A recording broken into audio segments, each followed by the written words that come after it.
আজকে সবকিছু অন্যরকম লাগছে। দক্ষিণ হাওয়ার মতো বাতাস এসে বুকের ভিতরটা শান্ত করে দিয়ে যাচ্ছে। শ্বশুরবাড়ির সবকিছু পর হয় না, ভীষণ আপনও হয়। গভীর যত্নে কখনো এক গাছের ডাল আরেক গাছের ডালের সাথে মিশে যায়। আপা, আমি বসতে পারবো না, এখনই চলে যাব। সে কি এখনই যাবি কেন? দুপুরে খেয়ে বিকালে যাবি? না আপা, এখনই যেতে হবে। মা বলছেন বাসায় ফিরবার সময় যেন লবণ নিয়ে যাই। বাসায় লবণ নেই। মিলু এখন চিন্তায় পড়ে যায়। গত রাতে মা কল দিয়েছেন, কল দিয়ে সাজিদের বিষয়টা বলেছে। সাজিদের ফর্ম ফিল আপ চলছে। মা সব টাকা জোগাড় করতে পারেনি। মিলু সব কিছু শুনে বলে, মা তুমি কালকে সাজিদকে আমাদের বাসায় একটু আসতে বলবে। কিন্তু সাজিদ এমন সময় এসেছে, এখন শওকত বাসায় নেই। শওকত অফিসের জন্য বের হয়েছে। মিলুর কাছে মাত্র ৩০০ টাকা আছে। মনে মনে ভেবেছে বিকালে শওকত চলে আসবে, তখনই না হয় দিবে। এদিকে সাজিদ বলছে অপেক্ষা করতে পারবে না, এখন চলে যেতে হবে। মিলু ছুটে পাশের বাসায় যায়। আমিনা আন্টির কাছে টাকা থাকে, তার কাছে পাওয়া যাবে। আমিনা আন্টির বাসায় যেয়ে দেখে তিনি বাসায় নেই, তার বোনের বাসায় গেছে। মিলু আবার ছুটে ঘরে আসে। সাজিদকে একটা ফল কেটে দিয়েছে, সাথে বিস্কুট। এখন খাওয়া প্রায় শেষের দিকে। সাজিদ আপাকে দেখে আবার বলে, আপা আমি যাব এখনই। মিলু বলে, একটু অপেক্ষা কর, টিভি ছেড়ে দিই, বসে বসে দেখ। এই বাড়িতে যাদের সাথে ভালো সম্পর্ক মিলুর, তাদের কাছে যায়। শওকত আসলেই টাকা দিয়ে দিবে বলে, তবে কারো কাছে টাকা পায়নি। মিলু ঘরের ভিতরে এসে তার সব ব্যাগ খুঁজে দেখে, কোথাও মনের ভুলে টাকা থাকতে পারে কিনা। যেসব জায়গায় টাকা রাখে সেই জায়গায় খোঁজে। মিলুকে পাশের ঘর থেকে তার শাশুড়ি হাসিনা বেগম ডাক দেয়। মিলু শাশুড়ির রুমে যেয়ে বলে, আম্মা বলেন। মিলু, তোমার কাছে গ্যাস্ট্রিকের ঔষধ আছে? আমারটা শেষ। আছে আম্মা, দিয়ে যাচ্ছি। মিলু ঔষধ নিয়ে শাশুড়ির রুমে যায়। হাসিনা বেগম বলে, ছোটাছুটি করছো কেন, কিছু হয়েছে? না আম্মা, তেমন কিছু না। দেখলাম যে ছোটাছুটি করছো, ঘরের ভিতরে কিছু হারিয়ে গেছে নাকি? মিলু বুঝতে পারে না শাশুড়িকে কথাটা বলবে কিনা। হাসিনা বেগম বলে, কি হয়েছে বলো। মিলু বলে, আম্মা আমার ছোট ভাইয়ের ফর্ম ফিল আপ চলছে। মা সব টাকা জোগাড় করতে পারেনি। আমি বলছিলাম বাকি টাকাটা দিয়ে দিব। অহনার বাবাকে রাতে বলছিলাম, সে বলছে দিবে, তবে এখন অফিসে গেছে। অফিস থেকে কাজে নাকি ঢাকার বাইরে আছে, রাত ছাড়া ফিরতে পারবে না। হাসিনা বেগম বলেন, তুমি কাঁপছো কেন? মিলু হাতের দিকে তাকিয়ে দেখে আসলেই তার শরীর কাঁপছে। মিলু কাঁপছে কেন সে নিজেই জানে না। বিয়ের আগে মিলুকে মানুষ বলছে শ্বশুর বাড়ির সব কিছু পর হয়, কখনো গোপন কথা বলা উচিত না। মিলু কি কথাটা শাশুড়ির কাছে বলে ভুল করে ফেলেছে? হাসিনা বেগম বলে, তুমি আমার পাশে একটু বসো, চেয়ারটা টেনে নাও। মিলু এখন নিজেকে মনে মনে গালি দিচ্ছে। নিশ্চয়ই মিলুর শাশুড়ি তাকে অনেক কথা শোনাবে।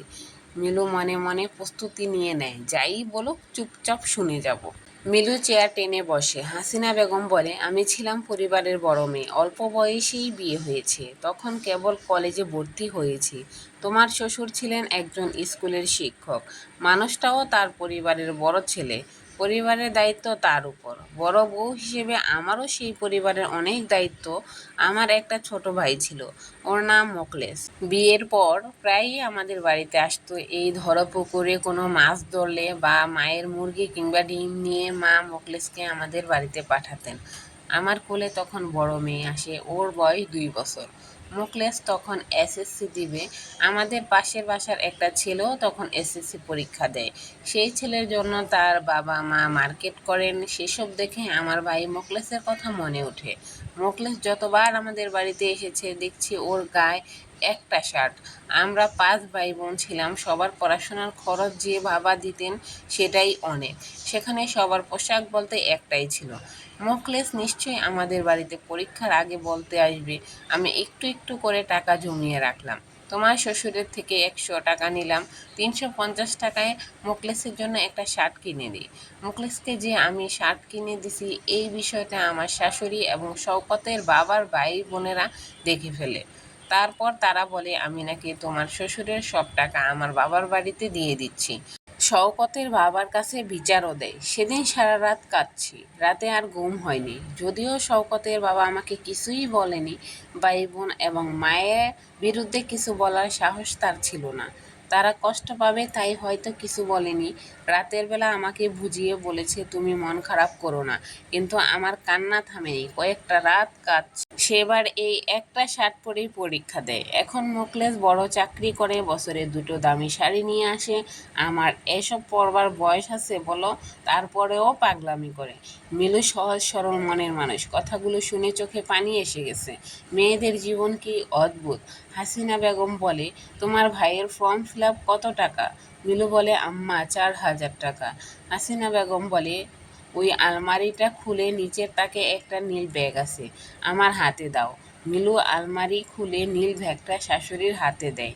হাসিনা বেগম ব্যাগের ভিতর থেকে 5,000 টাকা দিয়ে বলে, 4,000 টাকা ওরে দিবে আর 1,000 টাকা দিয়ে একটা ভালো শার্ট কিনে দিবে। সেই শার্ট পরে পরীক্ষা দিবে। মিলুর চোখ ছলছল করছে, কিছু বলতে পারছে না। চোখ মুছে নিয়ে ঘর থেকে বের হয়। হাসিনা বেগমও একদিন কেঁদেছে, মিলুও আজকে কাঁদছে। মিলুর ভেজা চোখ দেখে তবে খারাপ লাগছে না। মিলু ভাইয়ের হাতে টাকা দিয়ে ঝটপট একটা শাড়ি পরে নেয়। বাসার পাশেরই একটা দোকান থেকে সাজিদকে একটা শার্ট কিনে দেয়। বাসায় ফিরবার সময় মিলু অহনাকে স্কুল থেকে নিয়ে আসে। আজকে সব কিছু অন্যরকম লাগছে। দক্ষিণা হাওয়ার মতো বাতাস এসে বুকের ভিতরটা শান্ত করে দিয়ে যাচ্ছে। শ্বশুরবাড়ির সব কিছু পর হয় না, ভীষণ আপনও হয়। গভীর যত্নে কখনো এক গাছের ডাল আরেক গাছের ডালের সাথে মিশে যায়। যে সম্পর্কে যত বেশি যত্ন মায়া থাকে ততই আপন হয়ে ওঠে। বুকের জানালায় দক্ষিণের বাতাস। গল্পটা ফেসবুকের টাইমলাইন থেকে নেওয়া। এখনকার যুগে এরকম শাশুড়ি পাওয়া আসলেই অনেক ভাগ্যের ব্যাপার। শাশুড়িরা যদি বুঝে আমরা যেই মোকাবিলা করে এসেছি পরিস্থিতির, সেগুলো আমাদের ছেলের বউদের যাতে করতে না হয়, তাহলেই কিন্তু আমাদের সংসারটা অনেক সুখের হয়। আর আমাদের শাশুড়িরা মনে করে যে আমার সাথে এরকম হয়েছে, আমি এরকম করেছি, আমি কেন, তোমরা কেন এভাবে চলো, ওইভাবে চলো, এটা করতে পারবা না, ওইটা করতে পারবা না। এগুলোর কারণেই কিন্তু সংসার অশান্তি হয়। তো আমরা সবাই মিলেমিশে থাকার চেষ্টা করব। পরিস্থিতি সবারই বুঝতে হবে, যুগের সাথে যুগে তাল মিলিয়ে চলতে হবে। তো এরকম আরও স্টোরি যদি আপনাদের ভালো লাগে তাহলে আমার ইউটিউব চ্যানেলটা সাবস্ক্রাইব করে দিবেন। ফেসবুক থেকে দেখলে অবশ্যই লাইক কমেন্ট অ্যান্ড শেয়ার করে দিবেন এবং ফলো করে পাশে থাকবেন। আসসালামু আলাইকুম। আল্লাহ হাফেজ।